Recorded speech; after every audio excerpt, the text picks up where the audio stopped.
Comment intimiser un jardin sans pour autant trop l'isoler? Comment se protéger des voisins sans s'enfermer?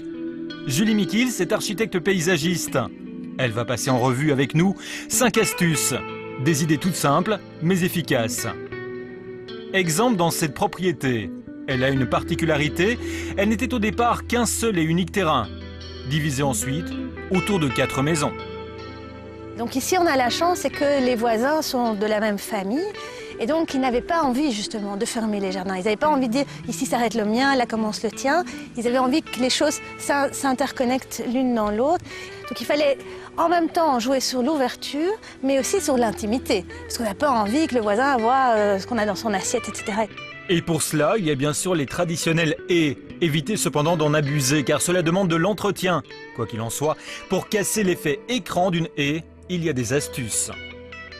Quand on doit mettre une haie, on essaye que la haie ne fasse pas l'entièreté de la longueur. Donc on la met sur la partie qu'on doit dissimuler, mais on laisse le regard passer de part et d'autre de la haie.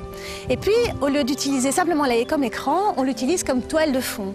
Et donc devant, on va mettre un massif très coloré, et le fait de la haie à l'arrière, ça va vraiment faire ressortir toutes les couleurs des massifs et des fleurs qui sont en avant-plan. La haie devient donc un écrin pour les fleurs, elle est plus discrète. Deuxième astuce, pour séparer des zones de jardin ou cacher certaines choses, prévoyez des massifs également conçus sur 2 niveaux de hauteur. Ici, on a créé un massif décoratif, quelque chose de joli. On a travaillé à la base avec des fines graminées. À côté, on a mis un grand érable. Donc, on a vraiment l'effet intime sans avoir l'effet mûr. Troisième idée, toute simple, elle concerne cette fois la terrasse. Trop souvent, nous la concevons de manière traditionnelle, parallèle à la maison. Il y a pourtant moyen de la penser autrement.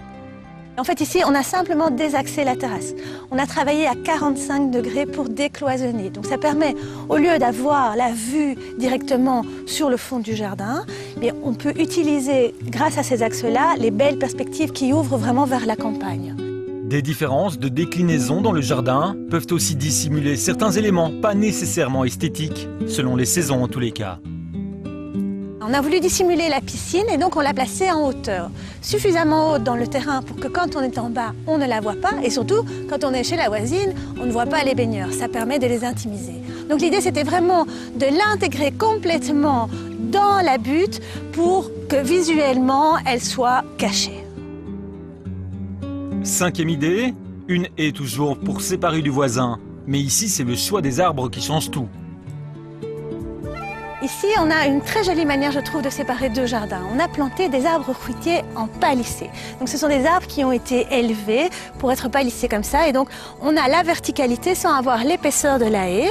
En plus, c'est joli, il y a des fleurs au printemps et c'est comestible. Pour la plantation de haies, pensez toujours à respecter les règles urbanistiques en vigueur et à bien vous entendre avec vos voisins. On pourrait encore épingler ces palissades ajourées qui dissimulent la pool house avec élégance, ou encore le choix d'autres espèces, comme des bambous, pour isoler certaines zones. Gardez un principe en tête, ne cloisonnez pas trop pour conserver une vue sur le paysage. Ouvrir le jardin, ça permet à la nature de rentrer dans le jardin. Si vous fermez le jardin comme une boîte, ça ne marche pas. Le jardin, c'est vraiment la transition entre la maison et la nature. Donc en ouvrant, on fait rentrer la nature dans le jardin. Du coup, les gens, ils ont envie d'aller dehors et de sortir et ils vont profiter de leur jardin. Autant de bonnes idées qui permettront de se sentir bien dans son jardin et d'en profiter en toute intimité.